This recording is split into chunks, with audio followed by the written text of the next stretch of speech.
My name is Ashley Spetter, and I am going to talk to you about the presentation that I did.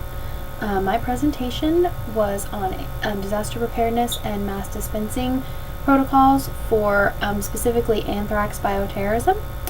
I did my practicum at the Jackson County Health Department with their nurse manager, Karen Brown. And the reason I did this subject and chose this type of presentation on anthrax is because Karen wanted me to do it specifically for her. She has, it's called a just-in-time mass dispensing drill coming up in June, and that was something that she wanted to go over with the other nurses that work in the department, was the POD, or the point of dispensing drill, and mass dispensing and anthrax. She also wanted me to update one of their forms that they use for the drills that would actually be used in a bioterror incident for her, so that is why I chose to do this type of project. I really learned a lot from my presentation on anthrax. I never thought much about it, but the nurse's role in bioterror and any kind of mass dispensing or disaster preparedness is really broad and large, and it's really important for us as nurses to be prepared for something like this. So it was really important to me to do a good job on this presentation, and I learned a lot about being prepared for this type of role. The group I presented to was a group of nurses from the health department. The majority of them were registered nurses. There were also some BSNs, a couple of master's prepared nurses, and then there was also an LPN. The literature concerning bioterror and anthrax was very eye-opening. I learned that bioterrorism is not something that is not a great concern. It is a concern, and it should be. It's, according to the literature, it's about 10 times easier for a terrorist to make a weapon out of something like anthrax or some other kind of live viral means than it is for them to enrich uranium, and it's also 10 times easier for them to deliver it. Just like we saw in the 2001 attacks on the Postal Service where they delivered the anthrax through the mail. It's a lot easier to put a stamp on something or pay for postage on something than it is to try to take a nuclear bomb into the front door of a building. So it's a lot easier for that to happen. I also found this concerning, and it really made me think about how prepared I was and how prepared really any nurse is for this. And the literature is very adamant that it's very important for the nurse to be prepared for this type of situation.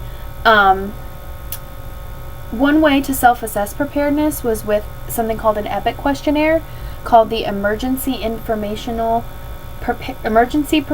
Informational Questionnaire, and it's an adaptable self-assessment tool that the nurse can use to assess and see how prepared he or she really is for some type of bioterror incident. The tool surveys competencies in 8 key areas, and those areas include triage and basic first aid, biological agents, ability to access critical resources and reporting, incident command systems within your agency, isolation, quarantine, and decontamination protocols, psychological issues and specialty populations, epidemiology and clinical decision-making, and communication and connectivity. And this was the research-based, evidence-based intervention that I used during my presentation. I adapted the questionnaire specifically to use for anthrax, and the questionnaire I used was adapted from the Trauma Nurse Journal version that they used in a study. Each participant was given the questionnaire prior to the presentation, and self-evaluation for competency in the key areas were assessed. And what we found was there were all areas of potential improvement for everyone.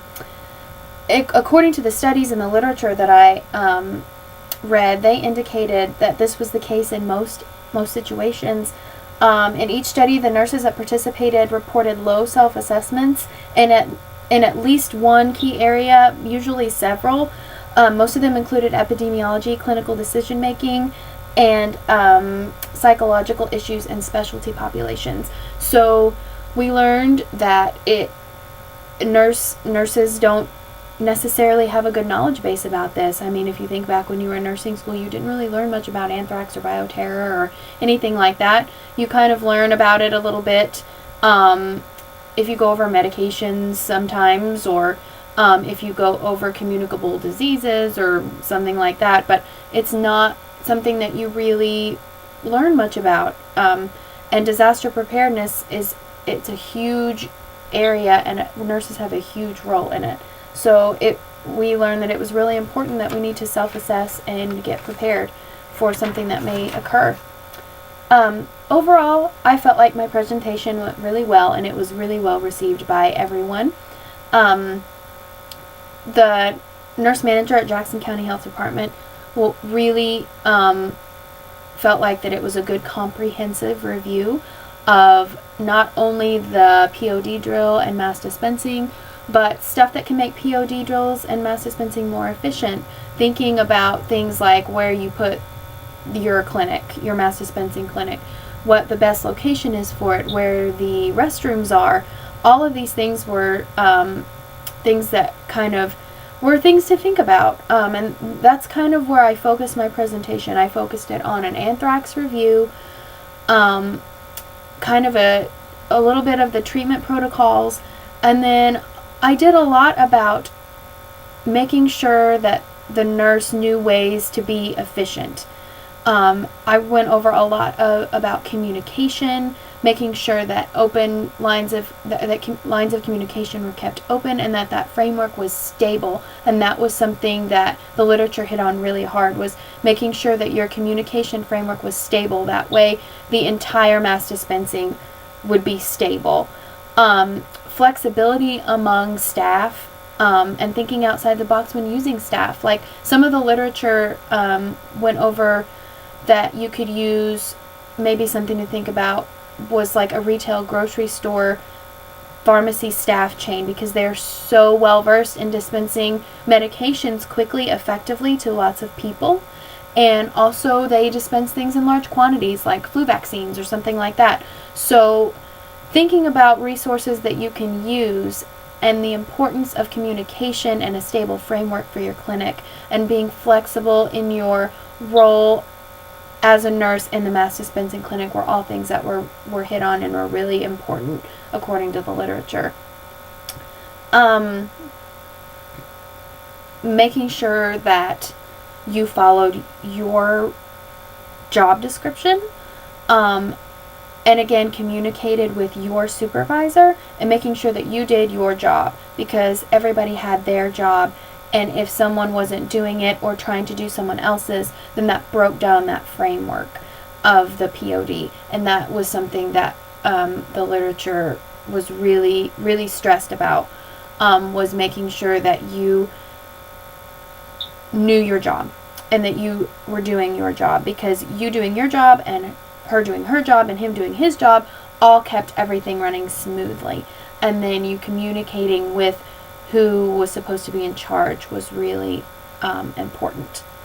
So some of the presentation materials that I used, this sheet was the mass dispensing distribution record for Jackson County Health Department that I redid. Prior to me redoing it, it kind of was all over the place, so I did patient fills out this side, and then the dispensing crew fills out this side, and they really received this well. They liked this and the way that it looked. I kind of altered it a little bit and changed this to shade this and make it a little more apparent that this was the only part of the form that the patient was not supposed to fill out. This was my participant questionnaire to see if they went over, they could reach my objectives, and also if they found the presentation helpful, and to kind of get a feel of how they felt about it. And then this was the adapted EPIC questionnaire that I used that we did as a self-assessment prior to my presentation. What I took away from this is the health department is a huge factor in the community. This community, the county that it's in, health departments across the United States have a huge role in community.